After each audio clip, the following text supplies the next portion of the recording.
Welcome to What Are You Sporting About podcast, a podcast about business, employment, sports, and entertainment to help educate, support, and guide you to your next level. Here's your host, attorney Savania DeBarros. Hello, everybody out there in the podcast world. I am back before you again. I am Savania DeBarros, the protector of athletes, the host of this podcast, as you know, and the founder and principal attorney at the S.L. DeBarros law firm, where we represent 6- and 7-figure business owners and athletes in business. I'm so excited to dive into the content for today because it's a much needed conversation to have. And in light of mental health, right? So May is Mental Health Awareness Month. I think this is a great conversation to be discussing with people in your family. So we'll dive into that with Beth. I do have a few announcements that I'd like to make with you guys. So you've either seen this or you're going to see that I have a new book that's coming out. It's going to launch July 31st of this year.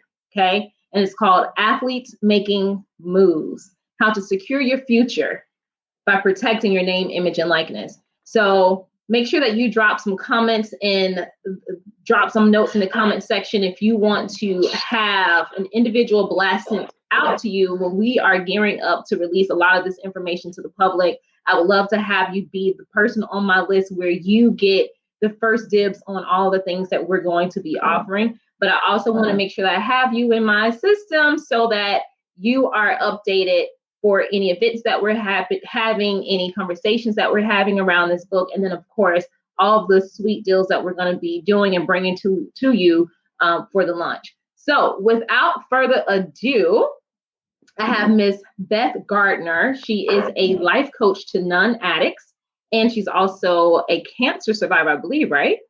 Correct. Yes. So she's going to feed us a lot today about the work that she's been doing around helping people to overcome addiction. But let me just tell you a little bit about her. So she has a bachelor's degree in psychology. She's also a certified life coach, and she's currently working to empower, inspire, and guide lives in the North American continent and worldwide. So she definitely wants to make sure that she helps individuals to heal so that they, if they've been negatively impacted by addiction or cancer in their personal or professional lives, she is the person who's there to help lead you out of that and into the life that you desire. So welcome to the platform today, Beth. Thank you very much for having me. You're very welcome. Is there anything I left out that you want to give any more foundation to our listeners about who you are? Yes, I do want to specify that I'm specifically working with non-addicts, individuals who have been affected by those with substance abuse or addiction. And by that, I mean individuals who have gone through life without not having an addiction, but in their personal life, family life, work life, extracurricular activity life, have been surrounded by active substance abuse users or addicts, and have found to be traumatized by it. There are multi-million dollars spent on addiction facilities. You can go to an exotic location, go through a 12-step program, which is great if you have an addiction. And then you have counselors that follow you through your healing path once you've left the facility. But there's nothing for anyone on the other side. And I've actively searched on my own through large metropolitan cities, and I've come across a number of psychiatrists, psychologists, social workers, therapists licensed to help addicts, but not anyone on the other side. And so for whatever reason, while there is Al-Anon, it's only fair that people that have been caregivers, codependents, enablers, need their own path towards healing. So that is specifically what I'm focused on. Thank you for breaking that down and explaining that, because it gives me a different perspective about what you do and who you speak to, because it's so true. So, and of course, growing up with addicts, that's a totally different conversation, right? But we know in the grand scheme of things, there are different things that individuals may experience in their childhood that tends to create a trauma for that person.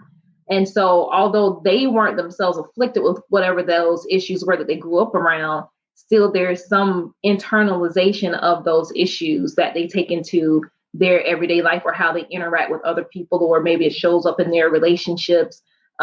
Maybe it shows up with their children, because they never understood that the afflictions that other people had did in some way impact them. So thank you for that. Sure. So you, go ahead. That's also me. Okay. So you are a former athlete. Correct. So I want you to tell me a little bit about that and how you got into this field of helping non-addicts.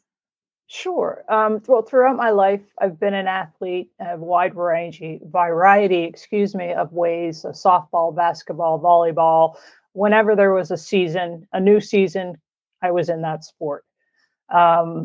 Once I went to my senior year at Drexel University, I got involved in the sport of rowing just to try it out. I loved being around the water, and it just seemed like a right fit. And once I submitted my testing scores my senior year, I got invited to national team training centers throughout the United States. So from graduation on, I spent majority of my time training with world-class athletes in the hopes of earning a berth on the national team. I did not earn a berth on the national team, but that's okay. But what led me into trying to help those with addiction, as well as those that have are currently going through or have had cancer, was the fact that I was diagnosed 1 year after the retirement of rowing. So I retired in 1999. By November of 2000, when I was training to run my first marathon in Philadelphia, I was diagnosed with stage 3. And it perplexed me as to why someone as health conscious as I was, as straight-laced as I was, I wasn't involved in addiction, would have had cancer in the body. It just didn't add up. Any athlete that knows that it's gone through, any type of a sporting event, you're pretty conscious going up to event day what you're going to eat, because you know that your body's not going to respond if you don't eat according to what it's best suited for. And so I had spent my entire life eating properly. I'd grown up with a mother who was a nurse. So we didn't have white bread in the family. Fish, chicken, we weren't allowed fried food. I mean, that was snuck in by my father. He'd bring home the Kentucky Fried Chicken, and then we'd have to go dump it in a neighbor's garbage so we didn't get caught. So, I couldn't understand how it happened. And when I started to do research after I had 2 rounds of chemotherapy, so that was a total of 6 months, and then 6 weeks of radiation, I started to do research as to why this happened to someone like myself, because I was 30, right? Life had somewhat began, but my new chapter in my life was just starting. So I came across a book by the late Louise Hay, who many people I'm sure are familiar with. She wrote a book called You Can Heal Your Life. And being an active athlete, particularly at the level I was, I already knew that your body you could use your mind to perform physically so that your body would execute whatever physical activity was required in the competition. And from her book, I learned, she studied metaphysics, and from her book, I learned the true meaning or causes from a metaphysical standpoint of having breast cancer or having cancer in general. And from her definition, and I'm reading through this right now, for breast cancer, breasts represent mothering and nurturing. So it's the lack of, if you get breast cancer, it's the lack of having proper nurturing, or mothering yourself in life. And then when I read about her definition of cancer, it was deep hurt, long-lasting resentment. That was the cause of cancer. It could be from holding on to deep secrets too long, repressed grief, eating away at the self, and carrying like hatreds with you throughout life.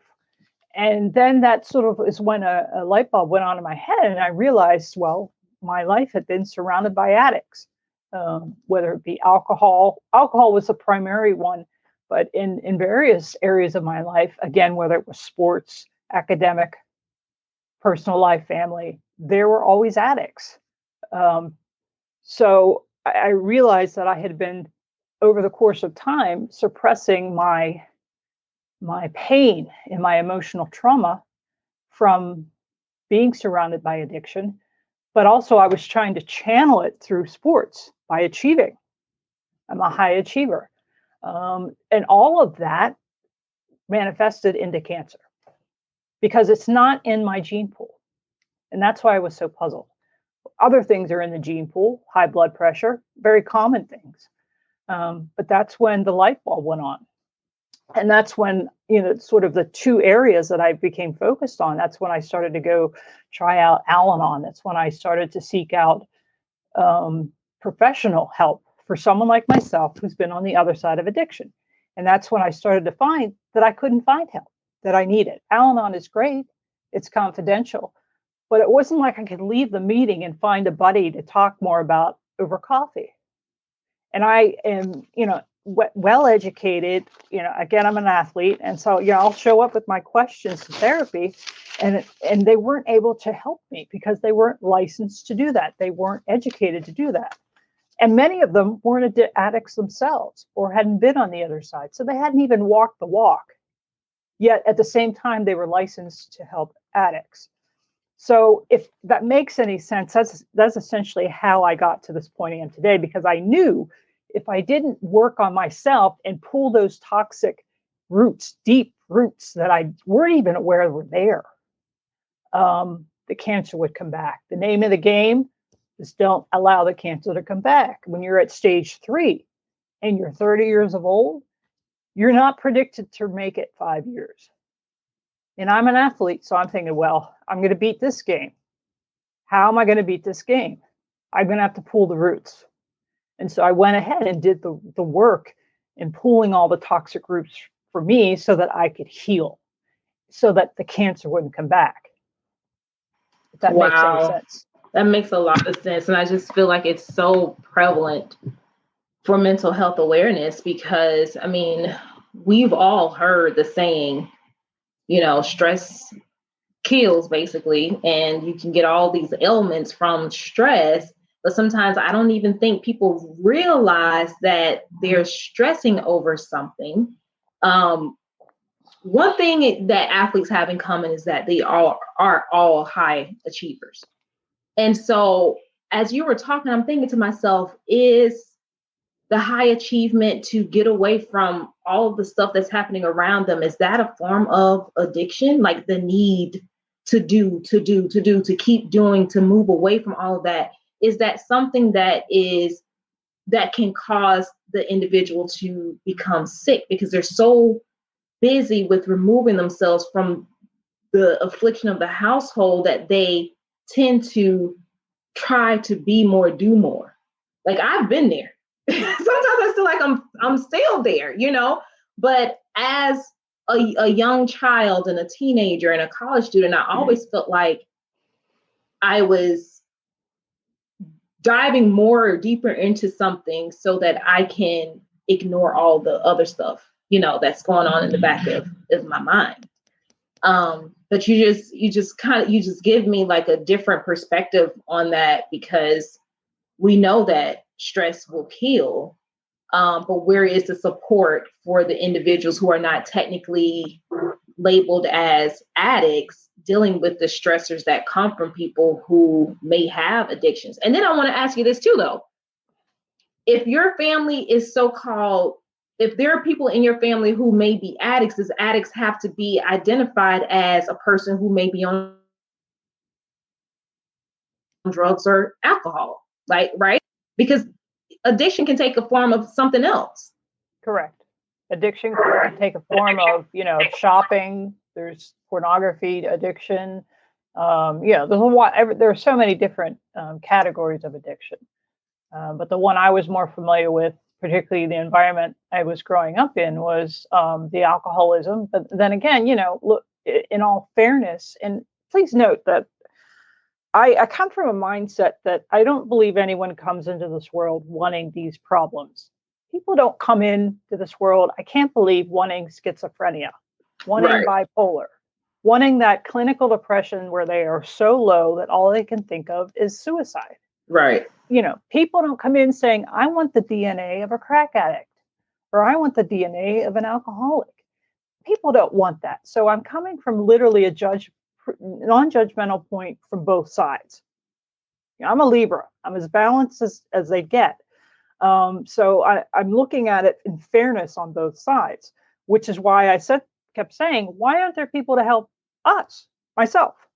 So yes, I do believe that for me in particular, I did channel that energy from the negative environment that I was in into a sport. I tried to positively channel it, and the talent was there. So I was able to do it somewhat successfully.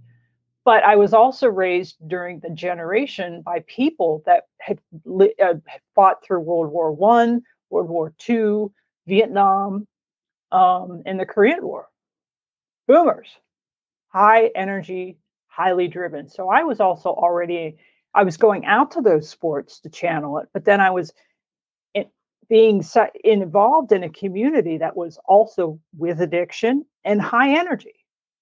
So, and if you're born like myself, I was someone that was just born, athletes, particularly endurance, were high energy. I'm sure there are a lot of other athletes out there that are just naturally high energy. We just move to a little quicker of a beat. We're not manic. We carry a lot of positive energy. You got to channel it somewhere. That's true. And that's how, they used to joke around with me. Oh, it's because I was born I had reddish hair. And I thought, it's partly because of that reddish hair. No, it's not. That's funny. I was hardwired as an athlete. I'm not hardwired as a decorator. I'm not a musician. Certain things I just can't do. I won't even, attempt. Forget it. I'm not singing. When I grew up in a church, they're like, do you want to be part of the choir? I'm like, no, you don't want me there. But I do see you have handbells, and I'm happy to do that. Just quietly give me a handbell, and I'll just ring it along. That is funny. In my kilt. But so yes, I do believe athletes do channel it. And I look at, like, for example, the Ironman athletes, Ironman women. That's just insane. First, I'm going to run a marathon, and then I'm going to swim across the ocean, and then we're going to bicycle across the United States. I can't wrap my head around that, because for me, I was going to do one marathon and that was it. It was going to be one and done, just to get it out of the way, to do it, have the experience. But I couldn't imagine making a career out of it, particularly because I'm big to begin with. I'm a Clydesdale. So, for me to be running all the time and be wearing my knees away. So that I do believe, for me in particular, and probably for other people, it is also the environment. Go ahead. No, sorry about that. How do individuals recognize that they are, if there's not the bright line label where you can say, okay, my mom or my dad or whoever's in the household are actual addicts, but whatever they're doing could be considered an addiction, taking that into account with a traditional addiction, and you are a person who are in that environment, not an addict, how do you recognize that you're dealing with that? How do you recognize that the trauma is there? You don't. When you're in it, when you're in the force of it, it's really hard to see. And I remember clearly graduating from high school and going to college and just literally wiping my brow and thinking, well, that was interesting. I don't ever want to be around that. But I was too young to know. And it was at a time period where society didn't talk about the fact that you could still move on in life, and that situation, until you deal with those issues, resurface one way or another. They come in different shapes and forms. So one of the ways, if you are, is to actively pay attention to your energy when you're in the environment. Do you find that your blood pressure raises? Do you find yourself getting anxious? Do you find yourself easily ticked off? Pay attention to your own energy, and that will help you realize that, yes, you may have stuff that's repressed. You may be truly affected by this. Is it affecting your school? is it affecting your chosen sport or any area of your life that you're passionate about? If you're finding that area is you're not progressing as you should, to your personal standards, not to society, but whatever your goal is, if very well, you may have deep-rooted issues. Do you suffer from depression, but you don't think it's clinical? Do you find yourself crying at times or getting emotionally depressed? That could be attributed to it. I thought by the time I reached my late 20s, I thought I was overtrained, and I was being trained by a Russian. And Russian society, as people say, they have very strong work ethic. So I thought I was overtrained. But it wasn't the overtraining. I was still carrying it. And that for the cancer to have gotten to where it was by 2000, it had started when I was 25. So it started in 1995. So I'm competing at a national level and carrying it, and I didn't know it. And I thought I was overtrained. I wasn't overtrained. I had cancer, and it had manifested. But I was trained by the coach to work through the pain, because rowing is, a lactic acid burning sport. And it requires someone to have, a very good VO2 max.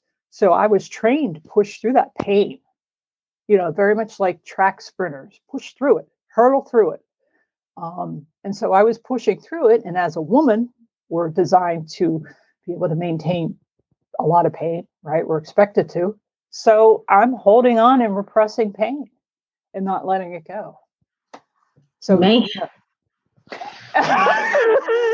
No, because like I feel you on that. Like I've been there, not just from an athletic standpoint, but human, and as a woman, as an adult.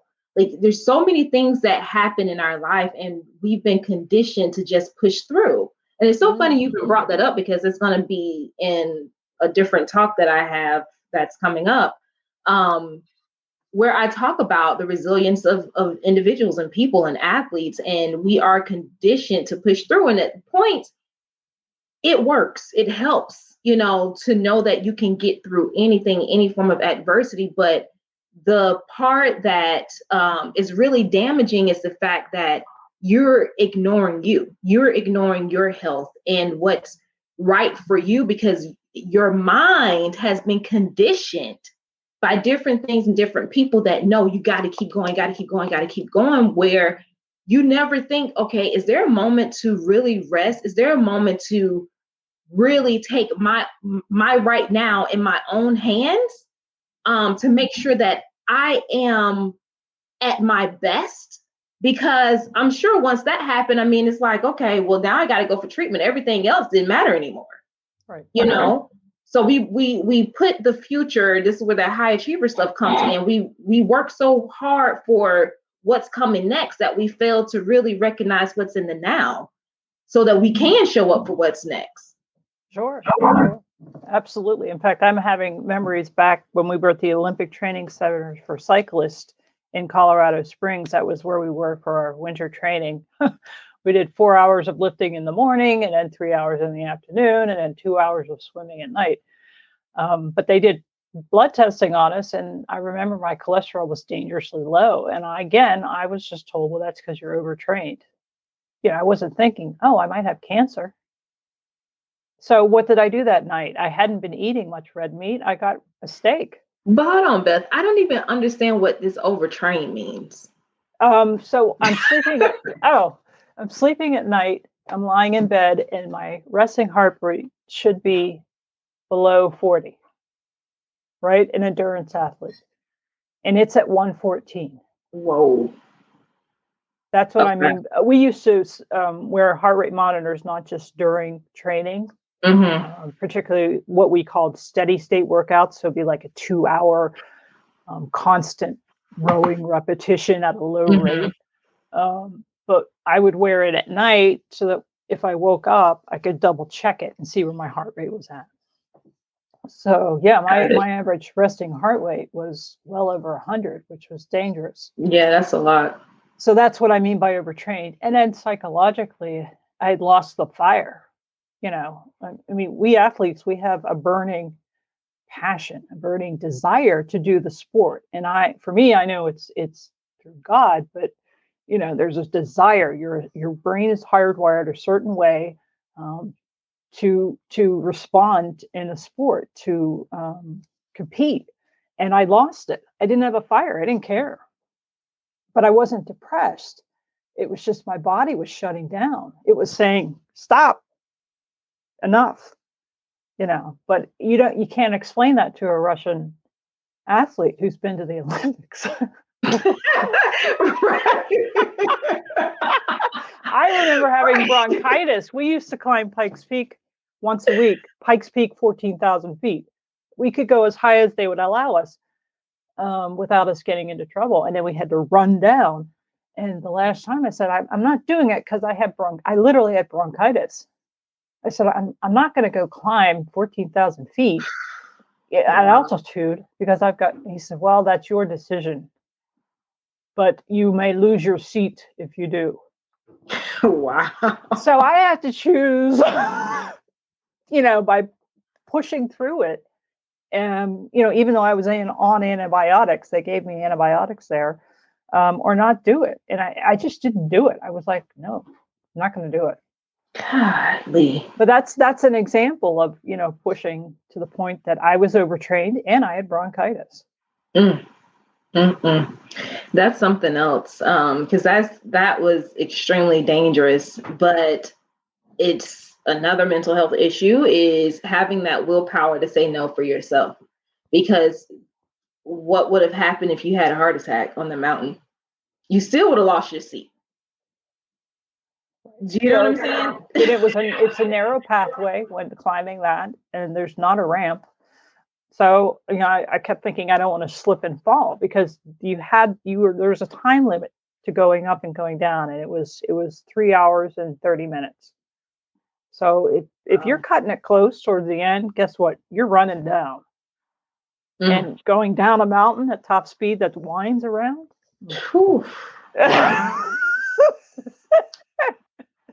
Wow. Well, I want to bring something up. And I told you I would bring it up. So this week, I think a day before, Colt Brennan, who was an NFL football player, he also played for the NCAA.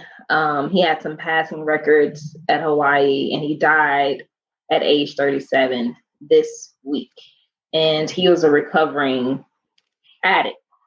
So I think that he was found unconscious, possibly died from an overdose. Correct. There's a lot that could be said about someone who has an actual, addiction and why they have the addiction, what it is that they're trying to either mask or ignore or get away from.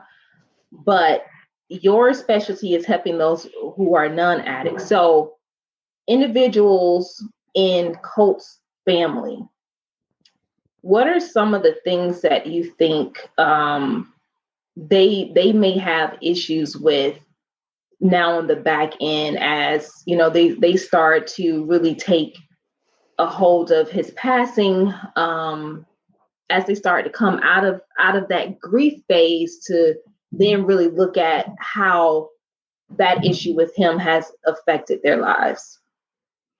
So you're referring to those that are currently grieving, maybe family members and such? Yep. So maybe family members, any significant others. I don't know if he had children, so I'm not really sure. Well, the first and foremost, I would say is for them to not blame themselves and do everything in their power to wrap their head around the fact that it's not their fault. And I'm particularly talking to the enablers and the codependents, the people that loved him so dearly and wanted him to break the addiction for fear of something like this happening. There's a responsibility non-addicts take on, codependents, enablers, that they are responsible for fixing it.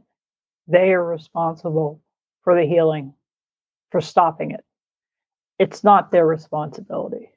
It's the person that's addicted's responsibility.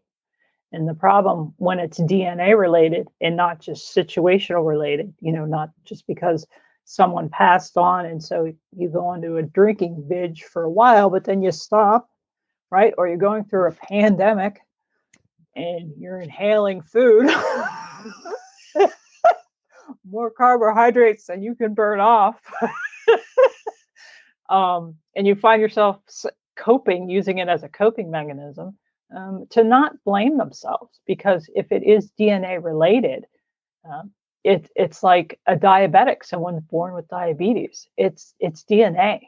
You can't have anyone take the insulin for you. You have to make sure the diabetic takes yourself. Right. When I was diagnosed with cancer, I wasn't like, you know what, girl, I don't feel like going to chemo today. Do you mind filling in for me? That's not going to happen, So first and foremost, they need to get professional help to make sure that they don't blame themselves, because that's a heavy burden. And is that what your organization is set up to do with particularly like people like Brennan's family, who has been on the other side of someone else's addiction? Yes, definitely. It's to help them work through that healing process. And not to sound corny, but when I am working with people, I do see them as individual as snowflakes. And they say every snowflake is different. I personally never held a magnifying glass up, but to go with that saying, each individual comes from a different family dynamic, comes from a different birth order, has experienced it or perceived that problem in their own way, different personality types. So you can't use a cookie cutter approach in helping people to find their particular path towards healing. And ultimately, that's what I was looking for, around 2000, from 2000 to 2005, as as an athlete, just give us the roadmap. And as athletes, we can figure it out, right? Just give me the week by week, day by day, month by month program, and I'll just apply it, and I'll carry my journal with me and make sure I'm doing what I'm supposed to be doing. So it's also sort of my approach, is to give that individual their specific roadmap. It's also very important to set up boundaries and healthy boundaries, and knowing what that means, learning it's okay to say no.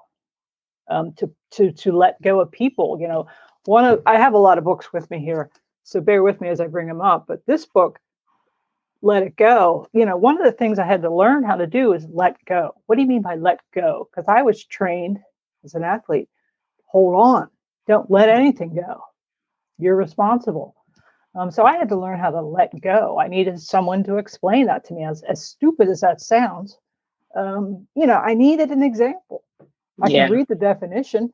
I can do the workout, the manual exercise, but sometimes you need to just speak with someone confidentially, non-judgmental about it, right? You need the sounding board where you can just scream, yell.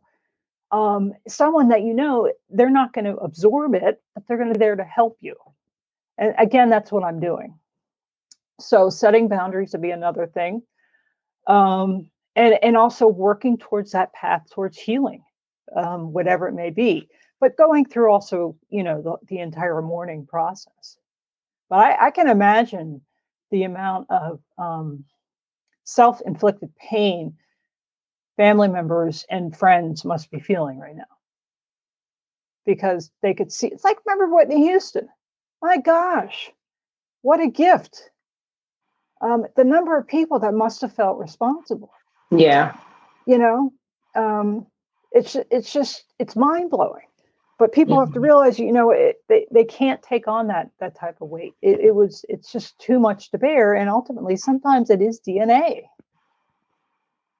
She did the best she could to try to break it, and they do the best they could. But it's like, it just takes one pill or one drink and all bets are off. Yeah. And it's not your fight to bear. Unfortunately, it's painful. It is, as much as you love them. And what I feel so badly about with people that struggle with the addiction is, we're all given different gifts, and I can see their gifts. I can see their talent. I've worked with extraordinary mathematicians in the investment industry.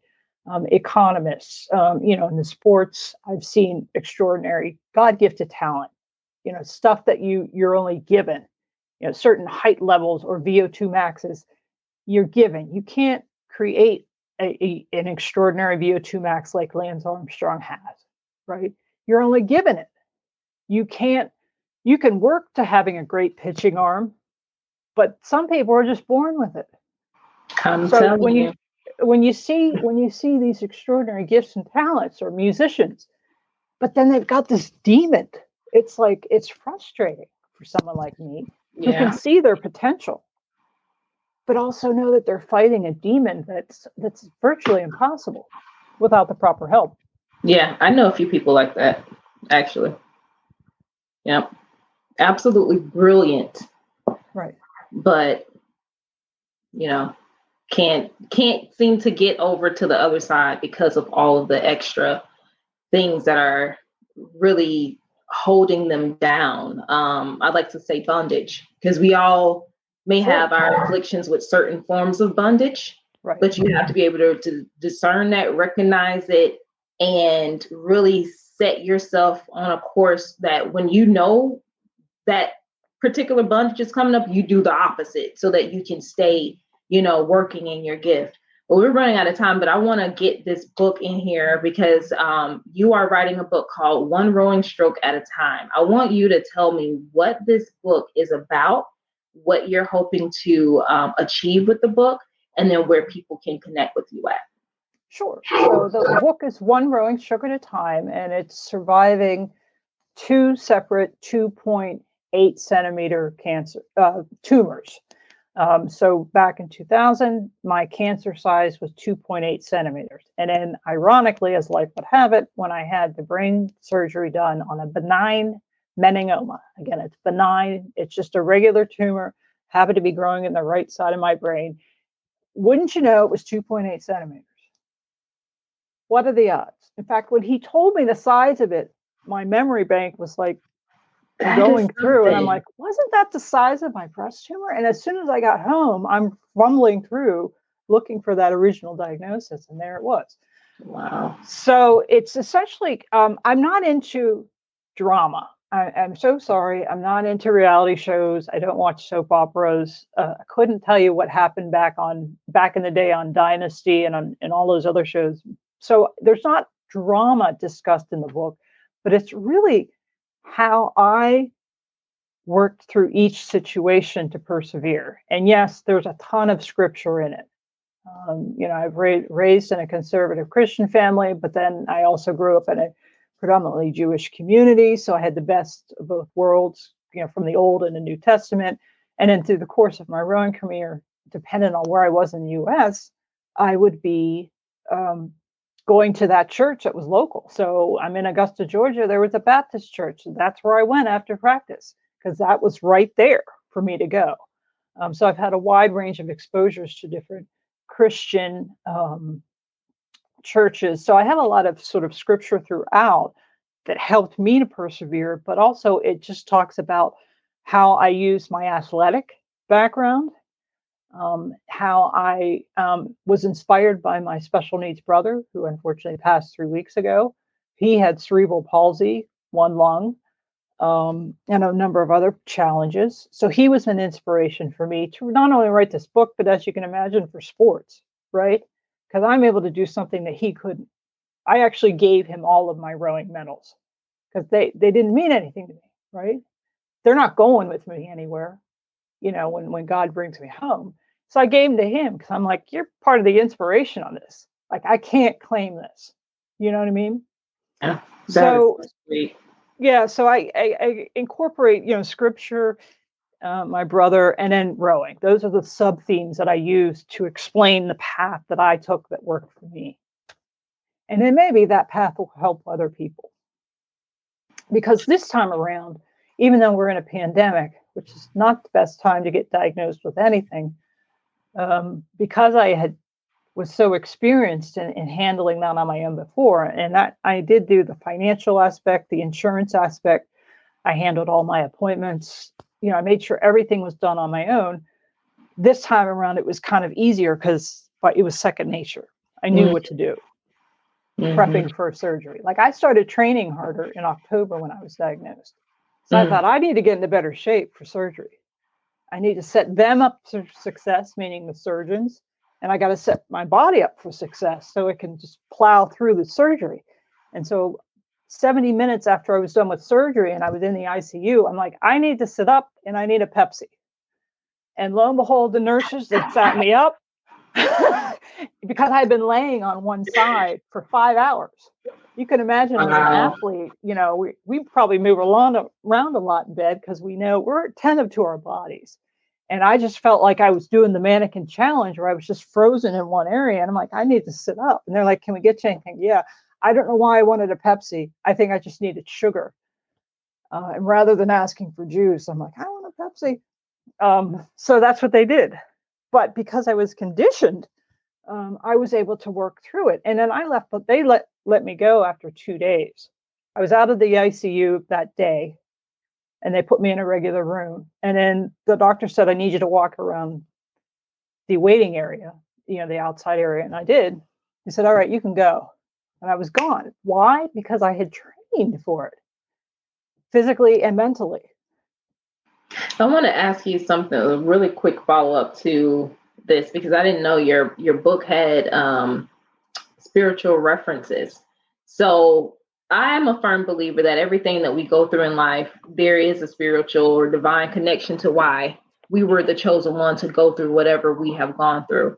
What do you think your meaning is? What was your spiritual connection with all the things that you've gone through up to this point and up to writing that book? What do you think it was all for? To be a healer in this life, because I believe I've also studied in 2004 just out of curiosity. I'm a naturally curious person. I'm a closet nerd. I love reading. I did study the Gita, Hindu. I studied Buddhism. I was reading about them on the side. Why? Because I wanted to find the parallels for each of them.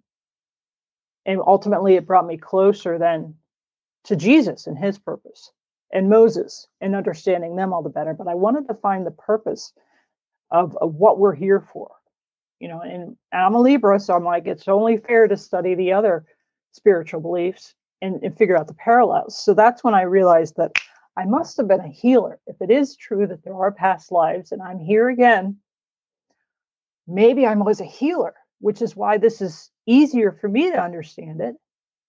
And it might be harder for other people. And that's why I'm willing to help other people, because there are certain things I'm not able to do that I would need assistance with. You know, I always joke around, decorating is not my thing. My idea of decorating is bringing in a couple bottles of wine, putting them in the wine rack, and bringing in a couple herbs.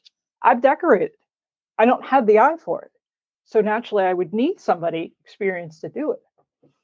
When it comes to something as scary as cancer, you know, or imagine heart disease, that's another big struggle we have in the United States. At least I'm here to guide people through it, because not everyone has the analytical skills to figure it out. You know, it's too overwhelming. It's too daunting. So I must have been a healer. That's deep. It's the only way I can figure it out, you know, because it just doesn't add up. You know, I created the cancer, so now I have to uncreate it. You know that, okay, so I literally just put out this little small video yesterday because it was just on my mind. I was talking about purpose and how purpose equals power. And you just summed it up right there for me. Purpose is your power, right? So we don't really recognize that some of the things that we're doing, or that the environments we put ourselves in, we have the power to remove ourselves from that, to remove the affliction that may stem from that. But we also have the power to heal ourselves. We have and some people may say, well, that sounds so demonic. Like, if God is the only healer, how do we have power to heal? Because God is supposed to be within us, right? So if God is within us, he has granted us his power. We should have the power to do what is necessary to keep moving us forward through this life so that we can live our purpose. And if we feed the scripture, both in the Old and New Testament, that is nourishment, spiritual nourishment, and that can help us towards healing. There's so much scripture. Wow. But my podcast yesterday that I did, I actually extracted a lot of scripture that were talks about healing. And actually, before this surgery I sent my niece, much to her dismay, a quick quiz on scripture healing. And I didn't include like the numbers or the books. And I was like, okay, it's a scavenger hunt. I need you to find these. She's like, are you kidding me? I'm like, no, I'm not. Because there's healing scripture. I mean, and there's healing scripture in the Torah. There's healing scripture in the Gita. And for the East Indian culture. So, there's healing scripture in Native American. It's everywhere. So it's ours for the taking. Yeah. To use. So that also helps. And as you know, as an athlete, it's amazing what we can program our minds to do to have our bodies execute it. I mean, it's absolutely amazing what we can ask our bodies to do. So if we can ask our bodies to do something athletically, why can't I ask it to heal? Why can't I visualize? I used a lot of visualization. I'm sure you use visualization all the time. Every athlete is, for the most part, would have some visualization background. Well, I used to visualize, and I'm not a tennis player, that cancer was coming to me, and it were the cancer balls, and my job was to whack them. And in real life, it's all I can do to keep that yellow ball in the white lines. But that was what worked for me, or I went into a rowing mode, and my job was to push away from all the cancer boats that were trying to catch me, and I'm picking up speed. Those are two sports that resonated with me, but that was my visualization in my body to remove it. Yeah. If that makes any sense. That makes a lot of sense. Sounds silly, but it worked. No. It makes a lot of sense because to want success, you should be visualizing what that looks like for you. And so, we may not find ourselves in different situations that we may not have thought we would be in, but the core work is still the same. Visualize it, because I think there's something so strong with the mind that when you can visualize something happening, it can turn into your reality. And that's what has happened for you. Where can people find you, Beth, and connect with you? My website is selfreliant.info. Info is short for information, though it's selfreliant.info. And that's where they can actually read my blogs. I did a lot of research at Carnegie Mellon University on not only just addiction, but those on the other side of it. And there are a number of blogs posted there. Information, real life content from Carnegie Mellon University. And then that's where my contact information is as well. And they can learn about my career background. Okay. And you said selfreliant.info? That's correct. Okay. Thank you again for coming on to this platform. It's been amazing. And I feel like this was right on time and in alignment with mental health awareness. So much, so many, it was a lot, but it's good information because I really feel like this is going to help a lot of people's lives, not just the people who are non-addicts, but also the individuals who are addicts and why they are the way that they are. What environment were they catapulted in that created a trauma for them that they're trying to heal, but albeit doing it the wrong way. So thank you again so much for coming on. Listen, guys, it's been my pleasure to be your host again today. Make sure that you go and follow us on Instagram at What Are You Sporting About? And check out the website, prosportlawyer.com. Stay updated. We have blogs on there, everything that you need to know for athletes and business. And I also want you to make sure that you follow us so that you can get information on the upcoming book launch for Athletes Making Moves. Make sure you go to Facebook and join the movement, Athletes Making Moves, on Facebook. Again, my name is DeBarros, the protector of athletes. And until next time, we'll check you later. Ciao. Thanks for joining us this week on What Are You Sporting About podcast. Make sure to visit our website, prosportlawyer.com, where you can subscribe to the show in iTunes, Stitcher, or whatever your favorite platform is, so you'll never miss a show. And while you're at it, if you found value in the show, we'd appreciate a rating on iTunes or iHeartRadio. Or if you'd simply tell a friend about the show, that would help us out too. If you like the show, you might want to check out our book, What Are You Sporting About? Attorney Savania DeBarros is available for private consulting at sldebarros.com. And remember, we're here to educate, support, and guide you in your journey to success because we're all sporting about something.